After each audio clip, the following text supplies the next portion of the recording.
নমস্কার বন্ধুরা, আমি অমিত। মানুষের জীবনে ঘটে যাওয়া আরো দুটো ভৌতিক ও অলৌকিক ঘটনা নিয়ে হাজির তোমাদের অলৌকিক। তোমাদের সবাইকে জানাই সাদর আমন্ত্রণ। আজ বিপত্তারিণী বা বিপদনাশিনী পুজো। মায়ের কাছে প্রার্থনা করি আমাদের সবার চলার পথের বাধা এবং বিপত্তি তুমি নাশ করো মা। তো প্রথম যার ঘটনা তোমাদের এখন শোনাবো, ওর নাম অর্কপ্রভ নস্কর। অসংখ্য ধন্যবাদ ভাই তোমাকে ঘটনাটি শেয়ার করার জন্য। আর বন্ধুরা, ঘটনায় যাওয়ার আগে তোমরা প্লিজ লাইক করে দাও, আর সাবস্ক্রাইব করা বাকি থাকলে চটপট সাবস্ক্রাইব করে রাখো। প্রতি শনি মঙ্গলবার রাতে এমন সত্যি অলৌকিক, দৈবিক ও ভৌতিক ঘটনা শোনার জন্য। এবারে শুরু হচ্ছে আজকের প্রথম নিবেদন। মানা না মানা নিজের কাছে, লোকের মাঝে লুকিয়ে আছে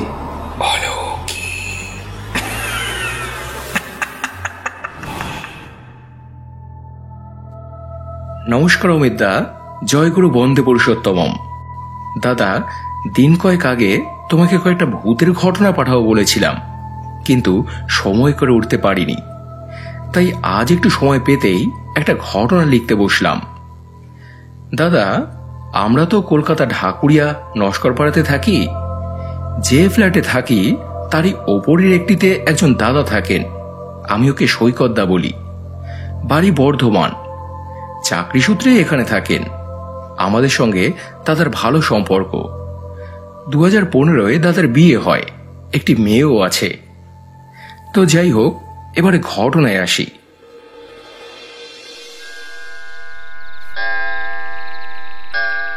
সেদিন রাত তখন 10টা মতো বাজে।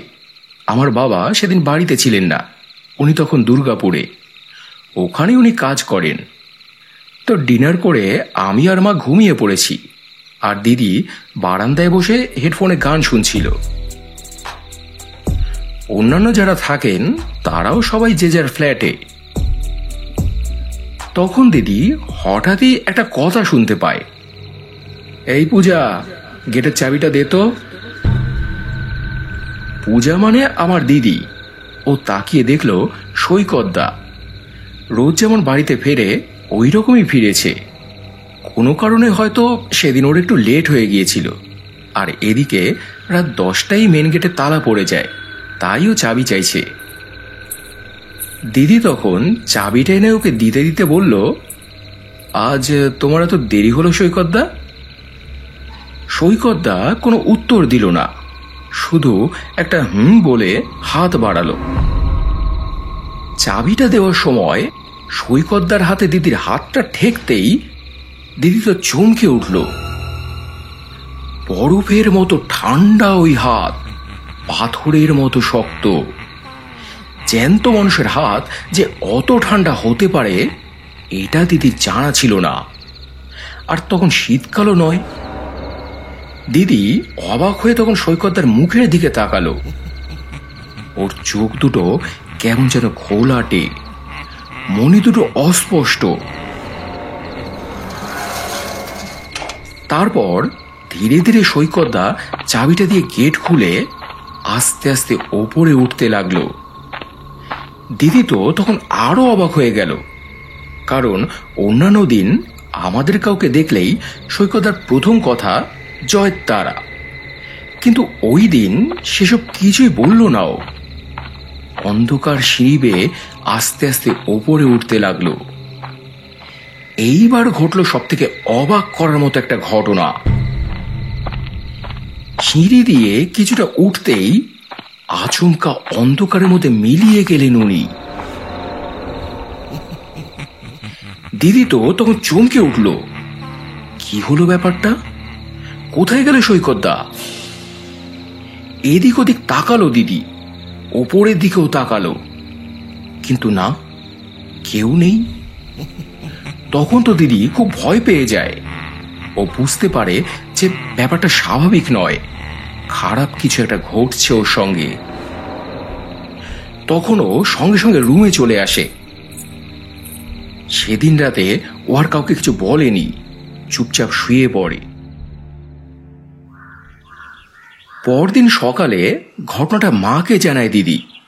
মা তো প্রথমে বিশ্বাসই করছিল না, বলছিল, ঘুমের ঘরে স্বপ্ন দেখেছিস কিছু?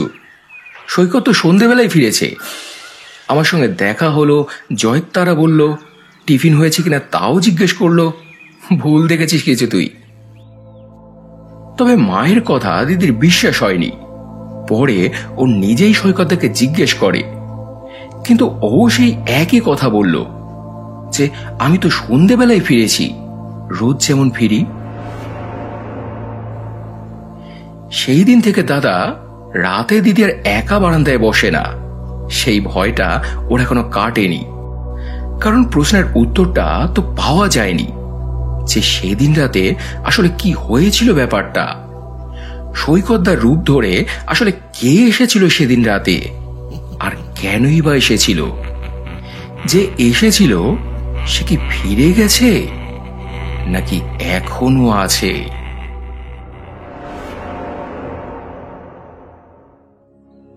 তো এই ছিল বন্ধুরা আজকের প্রথম ঘটনা। সব প্রশ্নের উত্তর যদি পাওয়াই যেত তাহলে অলৌকিক কি আর অলৌকিক থাকতো? তো এবারে চলে যাচ্ছি আজকের দ্বিতীয় ঘটনায়। এটা যিনি শেয়ার করেছেন তিনি তার নাম ঠিকানা গোপন রাখতে চান, তাই নাম না করেই ওনাকে ধন্যবাদ জানালাম।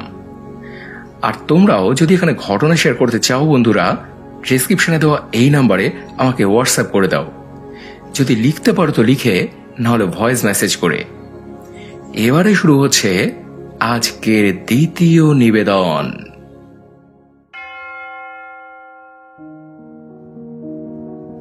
হ্যালো অমিত, কেমন আছো? আমি আজ তোমাকে একটা ঘটনা বলবো। ঘটনাটা আমার চোখের সামনেই ঘটে, কিন্তু আমি আমার নাম প্রকাশে অনিচ্ছুক, তাই সেইভাবেই তোমাকে লিখে পাঠাচ্ছি। ঘটনাটা 1994 সালের। সেই সময় আমরা যে ঘরটিতে ভাড়া থাকতাম তার পাশের ঘরটিতেই থাকতেন রিমা বলে একটি মেয়ে। দুঃখিনী বলতে যা বোঝায় ও হলো তাই। খুবই অভাবের সংসার ওর। ছোট্ট একটা ছেলে ছিল, সদ্য স্কুলে ভর্তি করেছে। আর এদিকে বড়টা অমানুষ, ঠিকমতো বাড়িতেও ফেরে না, টাকা পয়সাও দেয় না, মদ খেয়ে চুর হয়ে কোথায় কোথায় পড়ে থাকে। রিমার বাবা যখন রিমার সঙ্গে দেখা করতে আসতেন তিনি তখন ওকে 10, 20, 50 টাকা দিয়ে যেতেন। সেই দিয়ে আর কিছু জোগাড়যন্ত্র করে কোনো রকমে ওর দিন চলত। এমন অনেক দিন হতো যে ওকে না খেয়ে থাকতে হতো। এইরকমই একদিনের কথা। সেদিনও ওর স্বামী বাড়িতে ছিল না। বাচ্চাটার জন্য রিমা সেদিন কটা ভাত আর শিঙি মাছের ঝোল রেঁধেছিল, নিজের খাবার জন্য কিছুই ছিল না। তাই দুয়ারে বসে বসে ভাবছিল, আজও মনে হয় কিছু পেটে পড়বে না। এভাবে কতদিন পারা যায়? কদিন না খেয়ে থাকা যায় এভাবে? ছেঁড়া শাড়ি ব্লাউজ এই পরে বাইরেও বেরোতে পারি না। কি পাপ করেছিলাম আমি ভগবান, কেন এই শাস্তি আমার কপালে? এর চেয়ে যদি এই জীবনটা শেষ হয়ে যেত তাহলে শান্তি পেতাম। বসে বসে এসব ভাবছিল আর শাড়ির আঁচলটা দিয়ে চোখ মুছছিল। এমন সময় হঠাৎ করে একটা ঘটনা ঘটে। মা? রিমা সঙ্গে সঙ্গে চোখ কচলে তাকালো, দেখে একটা বাচ্চা মেয়ে, বয়স ওই 12-13 মতো হবে। পরনে একটা লাল রঙের লেহেঙ্গা চেলি, কপালে একটা ত্রিশূলের তিলক কাটা, কোকড়ানো কালো চুল কাঁধের দুপাশ দিয়ে নেমে গিয়েছে। এত সুন্দর দেখতে লাগছে যে কিছুক্ষণ রিমা বিভোর হয়ে দেখে যাচ্ছিল ওকে। ঘোর কাটলো মেয়েটা স্মিত হাসিতে। মেয়েটিকে দেখতে বাঞ্জারাদের মতো, কিন্তু কথা পুরো বাঙালিদের মতোই বলছিল। হালকা হেসে করুণ মুখে রিমাকে বলল, আমাকে কিছু একটু খেতে দাও না গো, খুব খিদে পেয়েছে আমার। রিমার মুখটা লজ্জাপতি গাছের পাতার মতো নুয়ে পড়ল। যার কাছে যে জিনিসের অভাব, মানুষ তার কাছে যেন সেই জিনিসটাই বেশি আশা করে। বলল, আমার কাছে তোমাকে দেওয়ার মতো কিছুই নেই গো, থাকলে দিতাম। মেয়েটি বলল, কিচ্ছু নেই, একটুও নেই। রিমা তো পড়ল বিড়ম্বনায়। মিথ্যে কথা কি করে বলে সে? কিছুই যে নেই তা নয়, ছেলেটা শরীর ভালো না, তাই একটু ভাত আর একটা শিঙি মাছের ঝোল রেঁধেছিল। কিন্তু ওকে যদি সেটা দিয়ে দেয় তাহলে ছেলেটা খাবে কি? মা হয়ে ছেলেকে না খাইয়ে রাখবে? তবুও বলল, আছে, ছেলের জন্য একটু ভাত আর একটু শিঙি মাছের ঝোল করেছি, তুমি খাবে সেটা? তৎক্ষণাৎ মেয়েটি উত্তর দিল, না, আমি সব খাবো না। যদি টাকা থাকে টাকা দাও, আমি কিছু কিনে খেয়ে নেব। এরপর রিমা উঠে ঘরের ভেতরে গেল। টাকার কৌটোটা খুলে দেখে কিছুই নেই তাতে। তারপরও নিরাশ মুখে খালি হাতে আবার ফিরে আসে। এসে ওকে আবারও ভাত খাওয়ার জন্য অনুরোধ করলো, কিন্তু মেয়েটা তাতেও রাজি হলো না। ওকে আবারও ঘরের ভেতরে পাঠালো টাকা খুঁজতে। রিমা আবারও কিছুক্ষণ পর খালি হাতে ফিরে এলো। সত্যি সত্যি ঘরের কোথাও একটা টাকাও নেই। শেষে রিমা রেগে গিয়ে এক মুঠো চাল আর একটা আলু প্লেটে করে নিয়ে এলো। কিন্তু সেটাও নিতে নারাজ মেয়েটা। বলে, আমি এগুলো রাঁধবো কোথায়? আমার খুব খিদে পেয়েছে, তুমি ভালো করে খুঁজে দেখো না, কোথাও ঠিক পাবে। আমি জানি তোমার ঘরে টাকা আছে, আর আমি এও জানি তোমার জীবনে ভালো দিন আসবে, আর তখন এসে আমি তোমার ঘরে খেয়ে যাব। তাই এবার রিমা শেষবারের মতো ঘরে গেল। সবই এর আগে খুঁজেছে, ও আবারও খুঁজতে লাগলো। তখন বাইরে থেকেই মেয়েটার আওয়াজ ভেসে এলো, ভালো করে খোঁজো, জামা কাপড়ের মধ্যে খোঁজো, ঠিক পাবে, ওখানেই আছে। এবারে রিমা প্রতিটা জামা কাপড় ঝেড়ে ঝেড়ে দেখতে লাগলো কোথাও কোনো টাকা পয়সা পাওয়া যায় কিনা। হঠাৎই একটা কাপড় ঝাড়তে গিয়ে 50 টাকার একটা নোট মেঝেতে পড়ল। কবে যে কোন কালে ও এখানে টাকাটা রেখেছিল কিছুই মনে করতে পারল না ও। ওর তখন যা পরিস্থিতি, ওর কাছে তখন এটাই অনেক কিছু।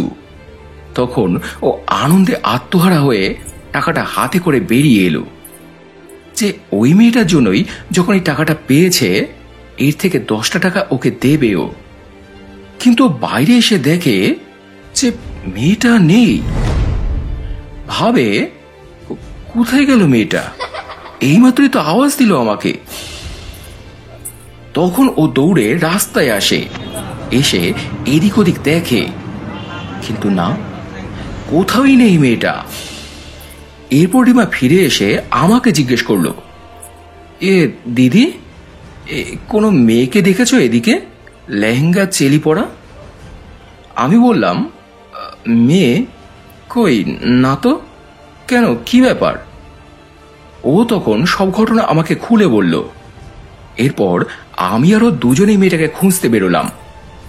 পুরো এলাকা চষে ফেললাম আমরা, কিন্তু কোথাও আর পেলাম না মেয়েটাকে।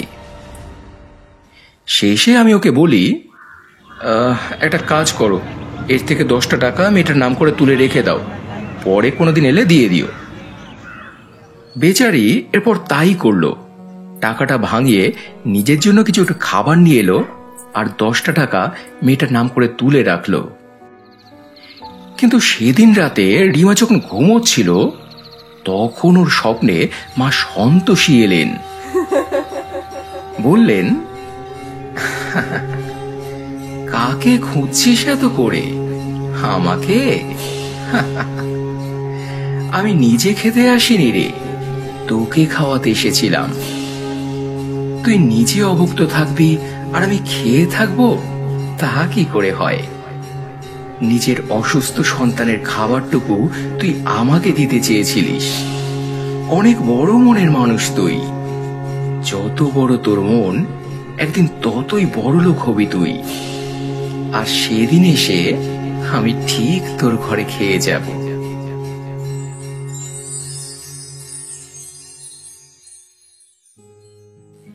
এই ঘটনার বছর গড়াতে না গড়াতেই রিমার একটা মেয়ে হয়।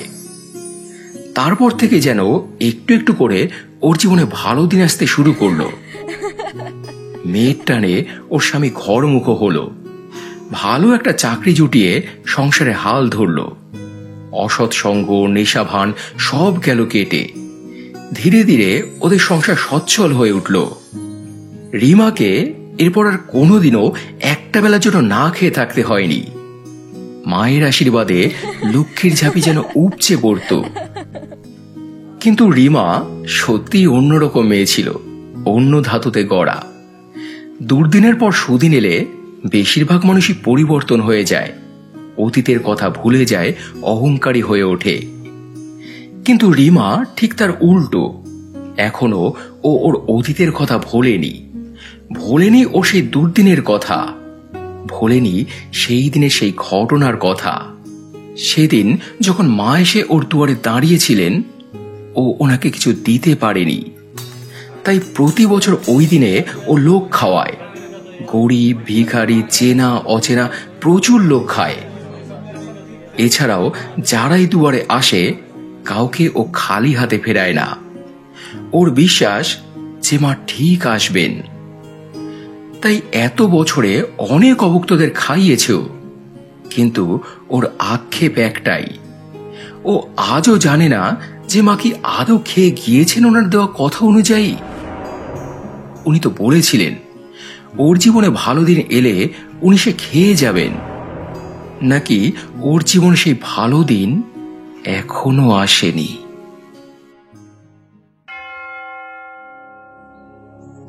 দুর্দান্ত ঘটনা, মন ভালো করার মতো ঘটনা ঠিকই, কিন্তু খুব আবেগতাড়িত একটা ঘটনা। এই ধরনের ঘটনা আমার কিন্তু খুব ভালো লাগে। আর বন্ধুরা, তোমাদের কেমন লাগলো আজকের ঘটনাগুলো কমেন্ট করে জানিও। ভালো লাগলে পরিচিতদের সঙ্গে শেয়ার করে নিও। আর এবারে গত এপিসোডে অর্কপ্রভু নস্কর লিখেছে, first view, first like, first comment করলাম আমি। জিৎ লিখেছে, আমার অনেক ভালো লেগেছে, আমি জিৎ, শ্রীরামপুর থেকে শুনছি। মনীষা কাকিমা লিখেছেন, সত্যি তোমাকে অনেক ধন্যবাদ আমার ঘটনা শেয়ার করার জন্য। গীতাদি লিখেছেন, এই রথযাত্রা উপলক্ষে তোমাকে আশীর্বাদ করি বাবা, অনেক বড় হও। এছাড়াও কমেন্ট করেছ মৌসুমী মুখার্জি, সুদেশা সিং আড়য়, মিঠুন পাল, পিঙ্কি ঘোড়ই, অনিন্দ মিত্র, স্বপ্না দে, চন্দন চ্যাটার্জি, সোহিনী বক্সি, সুমিতা দি, অমিতা ঠাকুর, সোমা কুণ্ডু, আশিস কোলে, সুইট তামারিন, সুরজ কুমার সহ অসংখ্য অসংখ্য প্রিয় বন্ধুরা, তোমাদের সবাইকেই অসংখ্য অসংখ্য ধন্যবাদ আর বুক ভরা ভালোবাসা জানিয়ে আজকের এপিসোড এখানে শেষ করছি বন্ধুরা। আবার দেখা হবে শনিবার রাতে আরও একটা জমজমাট অলৌকিক এপিসোড নিয়ে। সবাই খুব ভালো থেকো এবং ভালোবাসা নিও। ধন্যবাদ।